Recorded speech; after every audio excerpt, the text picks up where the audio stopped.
Welcome back to Third Phase of Moon. My name's Blake Cousins. Contact in the Desert, the Joshua Tree. We were there along with our correspondent for Third Phase of Moon, young Jack Graham. We'll be speaking with granddaughter of President Eisenhower, Laura. Also, Jim Mars, author of Rule by Secrecy, and Travis Walton, famous abductee. James Gilliland, UFO researcher from the Gilliland Ranch, and Michael Cremo, ancient alien expert. Among Michael Salla, who's involved with Exopolitics, and Yvonne Smith, hypnotic regression expert.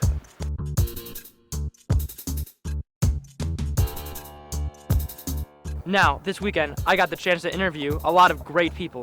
The one person that really stuck out to me was Dr. Michael Salla. His background's in exopolitics, and I feel like he really knows the inner workings of the government and exactly what they hide from us.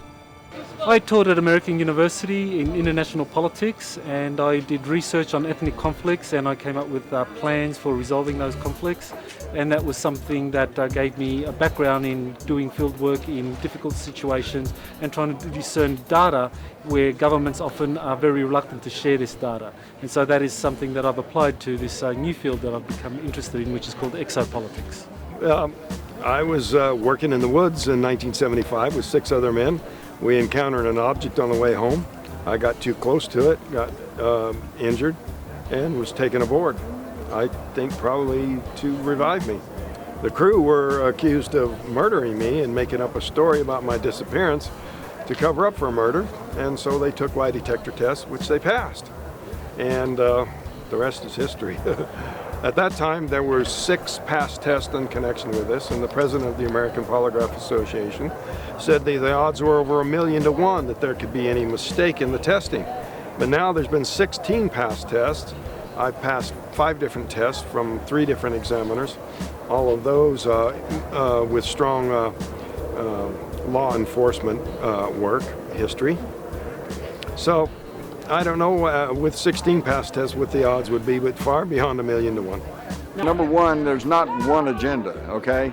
When you say, what's their agenda, or are they good or bad, that's like pointing at an airliner going over and saying, are they good or bad, what's their agenda? Okay, there's different groups out there, and some of them may be beneficial, some of them may not be so beneficial. But the one thing I know for sure is, and this is a good thing, is that I don't think that the plan is to invade the earth, blow up our cities and eat us or something like that, or like you see in movies like Independence Day, because if they wanted to do that, they could have done that long before now. As the great-granddaughter of Dwight Eisenhower, did he believe in aliens?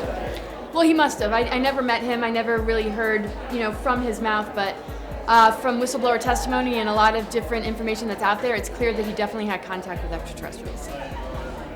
How do you feel? Do you believe you've ever been contacted by extraterrestrials yourself? When I was a child, I did have some contact, and I do session work with people who are abductees and contactees, so I know it's very, very real.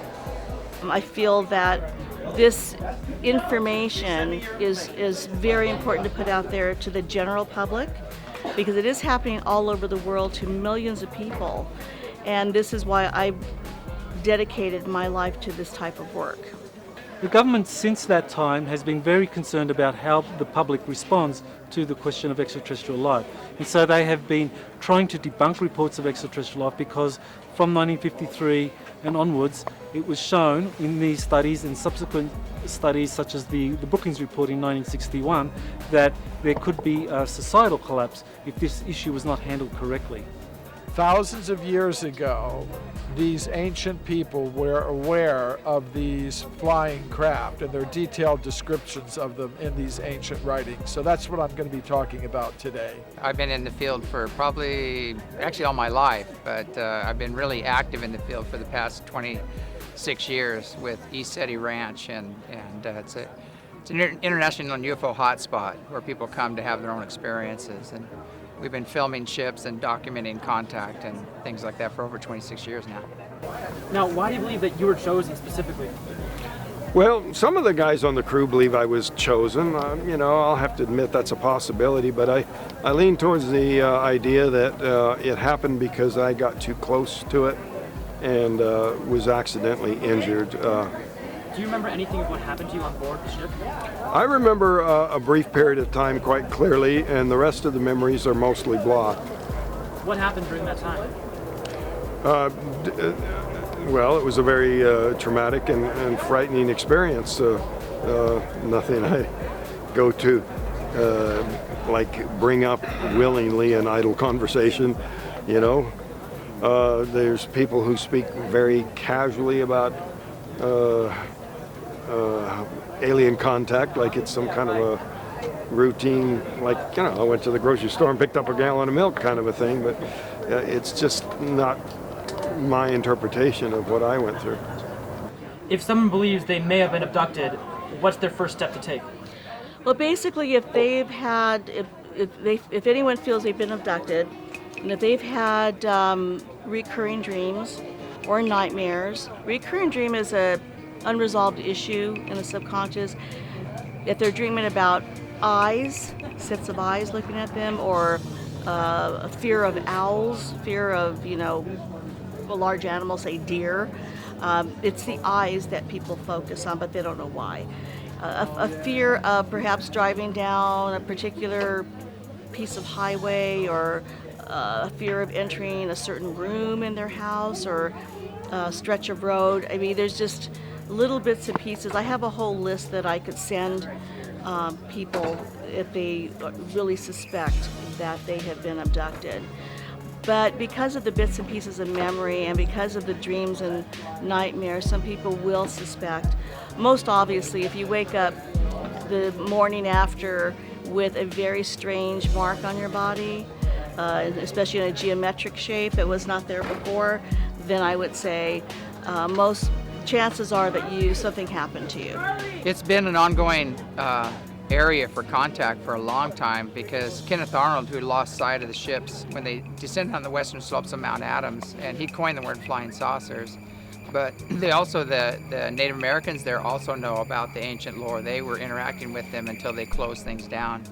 And they closed the doors down because we were too aggressive on the exterior, so they stopped. But it has a long, long history of activity, and we built a spiritual retreat there, and we're doing our spiritual practices, and then we actually engage contact because we rose to the occasion. If you had one message for Third Phase of Moon viewers out there, what would you say? The one message I would say is that if you disregard the issue of UFOs and you just go ha ha and you don't even pay attention to it, you'll never know what's going on in this world, because you just threw out a big piece of the puzzle.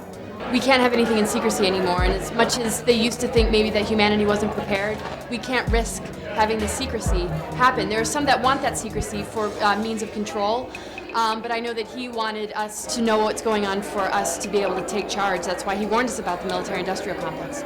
Do you have one message to all the Third Phase of Moon viewers out there? If you could say one thing to them, what would you say? I would just say, just know that we're not alone. There's you know, just all sorts of beings out there in this big multidimensional universe. We're multidimensional beings, and it's really about the inner work and knowing ourselves to really be able to take advantage of the opportunity to really ascend into higher earth energies. There are dark elements out there, dark entities out there that want to get it in our way.